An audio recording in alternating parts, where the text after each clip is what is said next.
face, the lower face or the lower surface, and the end face it is known as the end surface. It is also contains the relief holes and the setting rollers. Now why we are providing the relief holes?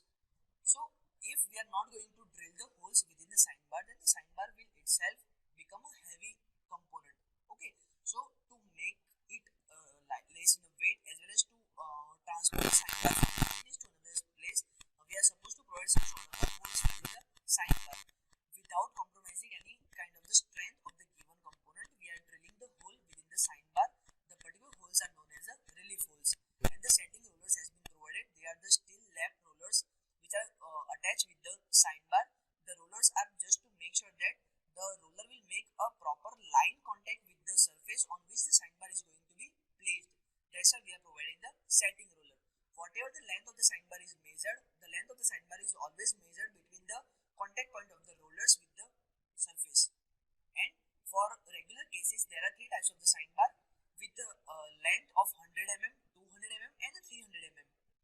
In our practical purpose, we are going to use the sign bar with 100 mm of length. Now, let us discuss the different apparatus which are useful for the practical purpose. The first one, that is the dial gauge. Now, what is a dial gauge? So, the image shows the dial gauge which is attached with the stand. The dial gauge contains the sensing probe as well as the dial with the scale. It is a highly sensitive instrument which is used to measure the deflection, or we can say to check the parallelism of the any of the two surfaces which are going to be parallel or not. The sensing probe has been provided. Once the sensing probe will start moving inside the dial gauge, the pointer on the scale will start moving in the clockwise direction, and as the sensing probe is expanding, the pointer will start rotating in the anti-clockwise direction. So by checking the particular position, or we can say by checking the particular rotation of the pointer, we can make sure that the sensing probe is moving inside or getting outside from the dial gauge. The next apparatus, that is the set of the slip gauge. The image shows the set of the slip gauge. There is 87 slip gauge with the different dimensions. The particular slip gauge are the reference gauge which are useful for finding the height of the given in the practical purpose that we are going to discuss in the once we are starting the actual practical. Okay, for using the slip gauge we have to follow the procedure is known as the ringing process. Okay, we are going to discuss the ringing process in the practical video. Okay, so it is very much useful for measuring the height, and they are the reference gauge.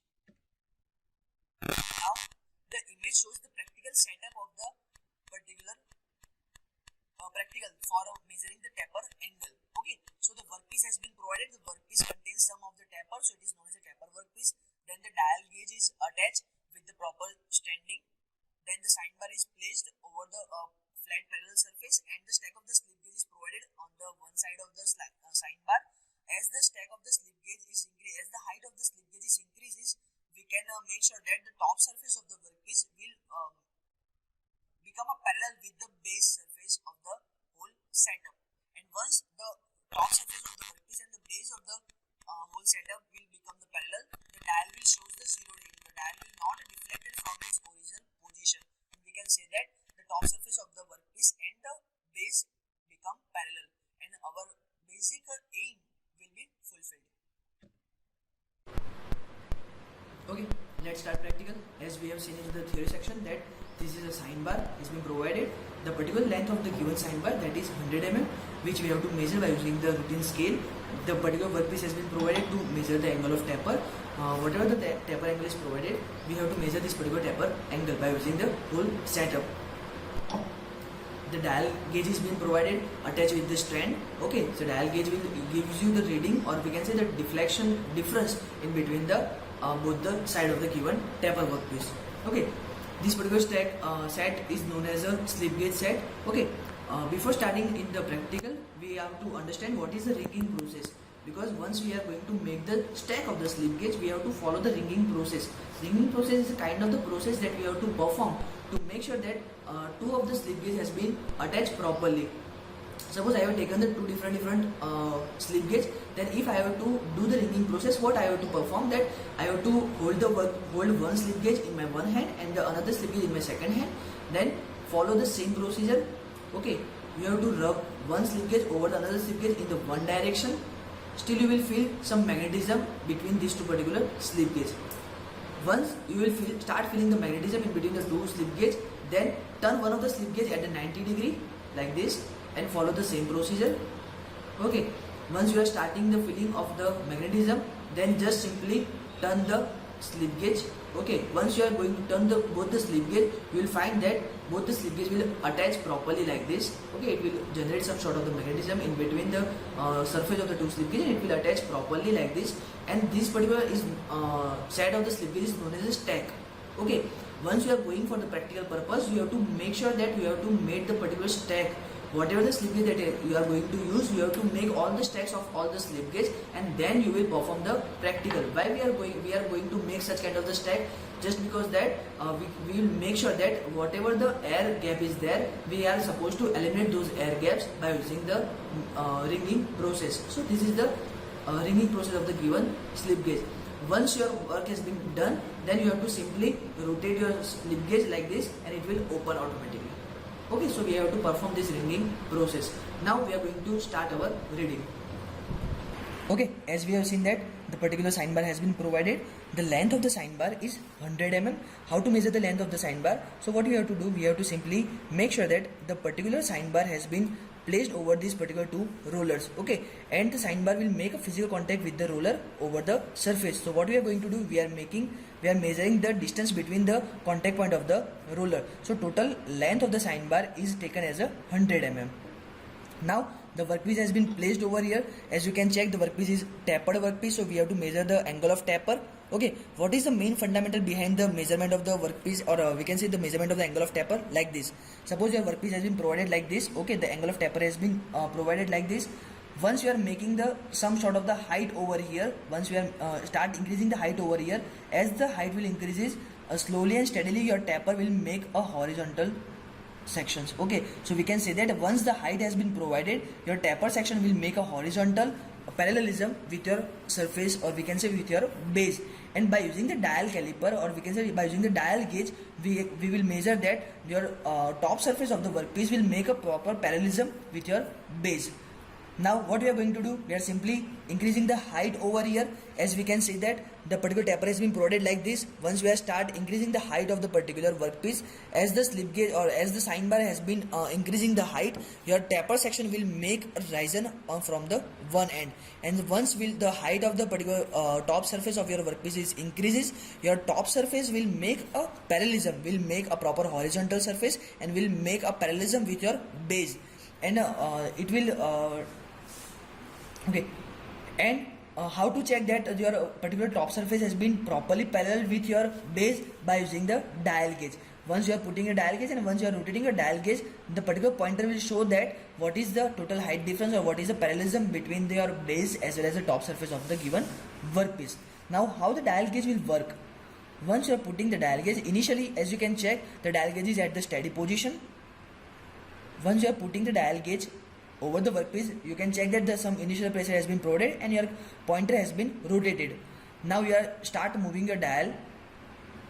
As you can check from the screen, as the dial is moving over the workpiece, you can check the pointer will making the clockwise rotation. As the pointer will making the clockwise rotation, we can say that the initial pressure is increases and the probe is moving inside your dial gauge. And if we are moving in a downward direction, as you can check, the pointer will start rotating in the anti-clockwise direction. So we can say that your pointer is coming out from the dial gauge.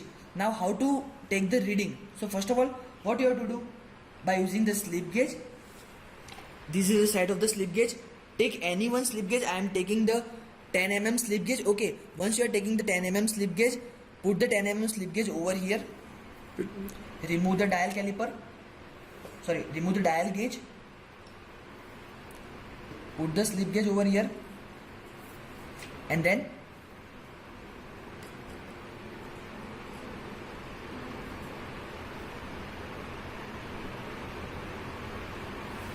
okay, make sure that your dial caliper, make sure that your dial gauge will make a proper physical contact with your workpiece.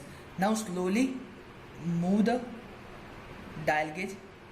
As you are moving your dial gauge from the one end to the another end, from the screen you can check that your pointer will start rotating in the clockwise direction. So as the pointer will start rotating in the clockwise direction, then we can say that the particular height is still lower and we are increasing our slope. So remove your dial gauge, remove your slip gauge, add another slip gauge. Suppose I am going to take the another slip gauge of, let's say, 5 mm. Do the ringing process. Okay, we have done the ringing process. Then place the junction stack of the slip gauge. Now once we are putting your dial gauge over the workpiece, and then if you are moving from one side to another side, you will check that the particular pointer will move in a anti-clockwise direction. So as it is moving in the anti-clockwise direction, we can say that the slope is decreases and we have to reduce the height of the stack. What we have to do? Just remove your dial gauge. So we have taken the reading for 10 mm, we have taken the reading for 15 mm. Now let us take the reading in between 10 and 15. So randomly I am going to take the reading for 13 mm. This is the slip gauge for 3 mm. I have the slip gauge for 10 mm. Now do the ringing process as we have discussed the ringing process. Okay, make a proper ringing work. Okay, the ringing has been done. Now put the slip gauge stack between the surface and the roller of the sign bar. Then make a proper form contact. Okay, the contact has been generated. Now start moving your dial gauge. As you are moving your dial gauge over the workpiece, you can check from the screen the pointer is slightly moving and the pointer is still at the steady position. So as the pointer is at the steady position, we can say that this is the perfect height that we are supposed to require. Now what we are going to do, we are simply taking the height of the particular stack of the slip gauge. Now remove your dial gauge. So we have the slip gauge stack of the 10 mm, 3 mm. So we have the total height of 13 mm. The length of the sign bar, that is 100 mm. As I have told you that we have to measure the length of the sign bar by using the scale. So by using the formula of sine, we have to measure the angle of taper. So the angle of taper has been measured in the calculation portion.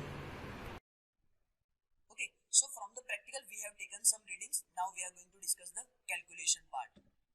So the length of the sign bar, as I have told you that the length of the sign bar is 100 mm, we can measure the length by using the scale. Then the total height of the slip gauge combination. From the practical we have come up with the height of 13 mm, which is useful to make the top surface of the workpiece and the base become parallel. Then if we are going to apply the sin theta, then we can say that sin theta is equal to height upon length, total height of the slip gauge combination divided by length of the sign bar. If we are going to put the values of height and length, then it is known as the 13 divided by 100, then it is 0.13. Okay, if we are going to find the value of theta, then theta is equal to 7.5 degree. So the reading 7.5 degree is known as the reading of the given taper.